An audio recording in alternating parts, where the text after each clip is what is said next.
audiences have embraced Wakanda and Black Panther. And Chadwick, he knew exactly what this story, what these images meant to the world. We all suffered an incredible loss when we lost Chadwick. Chad was very much our artistic partner. I would spend time with him, just he and I, talking about where we wanted to see the story go, how much he admired the other characters and the actors that portrayed them. In the telling of this story, we were all able to honor him together. It was really moving to come back to Wakanda and for us to be able to do it with a sense of celebration. There's so much that's happening in this movie. It's amazing. So many new characters to explore. Just seeing the world of Wakanda again, and then now we're going to this whole new world underwater. My enemies call me Namor.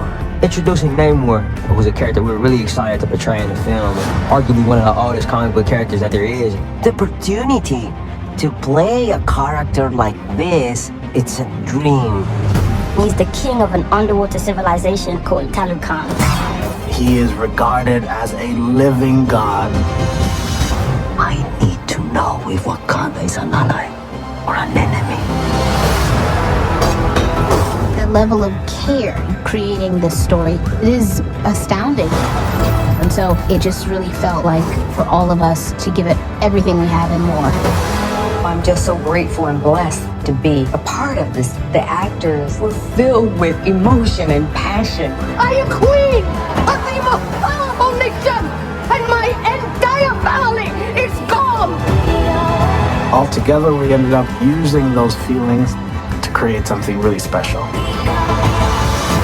The action and adventure with the emotional stakes so high. Things are happening up, down, and everywhere. I'm so excited about the world being able to tap into Wakanda again. How each character takes on new challenges. And I'm excited about us honoring Chad. Yeah, he would want us to just inspire the world.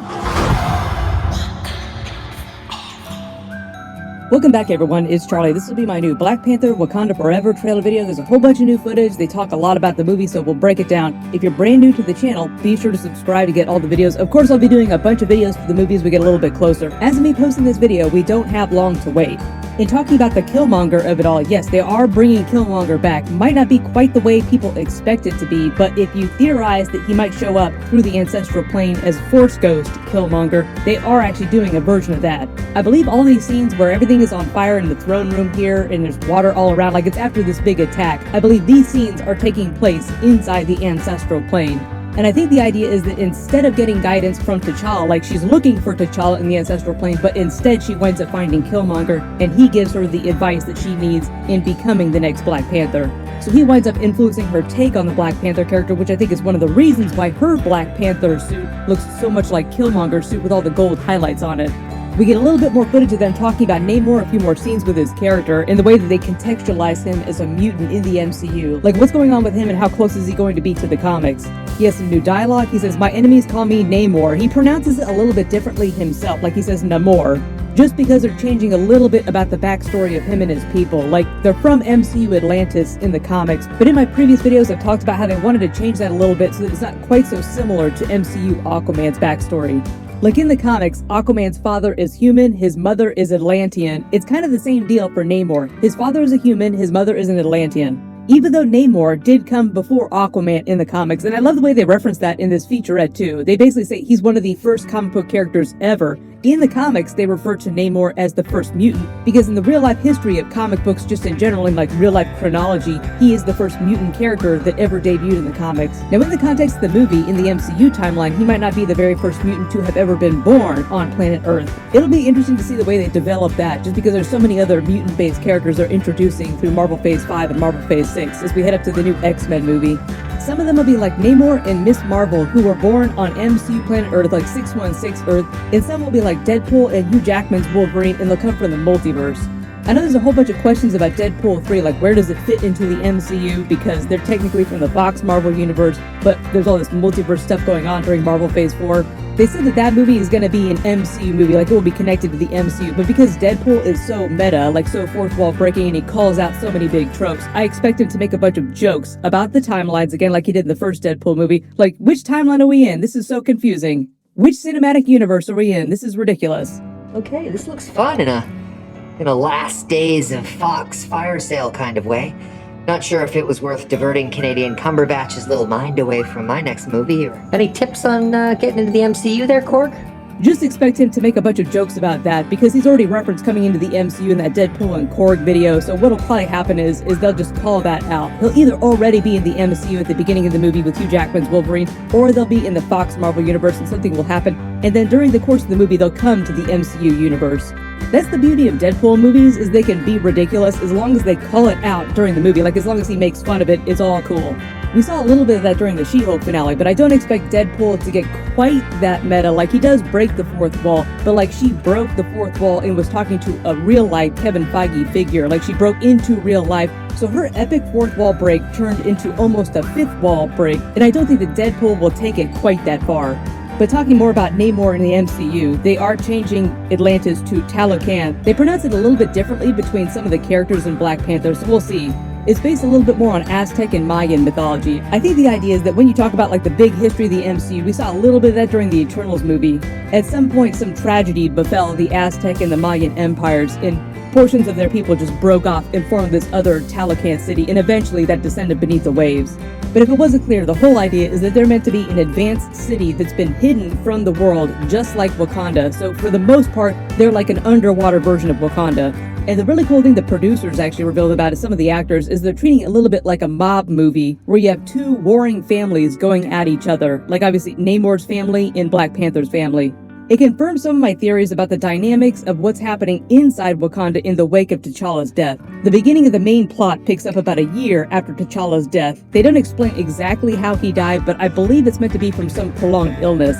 As far as I know, there's no giant twist and he wasn't accidentally killed by Namor or anything like that. As far as we know, Namor doesn't really get involved with the Wakandan characters in the plot until all the Riri Williams, the underwater vibranium, the people discovering Talocan, and all the Doctor Doom stuff that's going on in the background.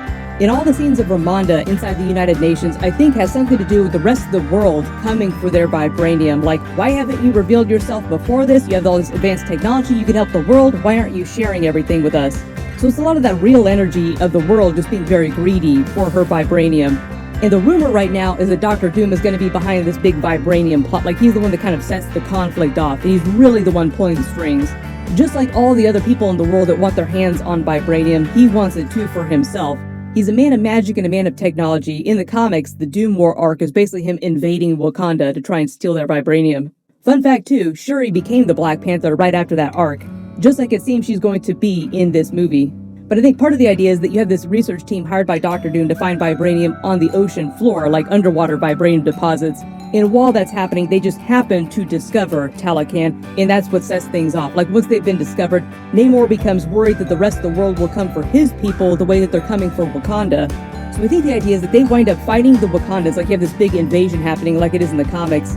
Because Namor blames Riri Williams because she developed the technology that allowed the research team to find his city, and Shuri, Ramonda, the other Wakandans wind up protecting Riri Williams, like you see her in all of Shuri's labs here. So the way Namor treats it is that the friend of my enemy is also my enemy, and that's why he comes for them. I made the Captain America Civil War comparison in the past because Bucky is blamed for the death of Black Panther's father, so Black Panther wants to come for Bucky, Captain America protects him, so you have a situation where Black Panther winds up fighting Captain America and it divides the entire Avengers.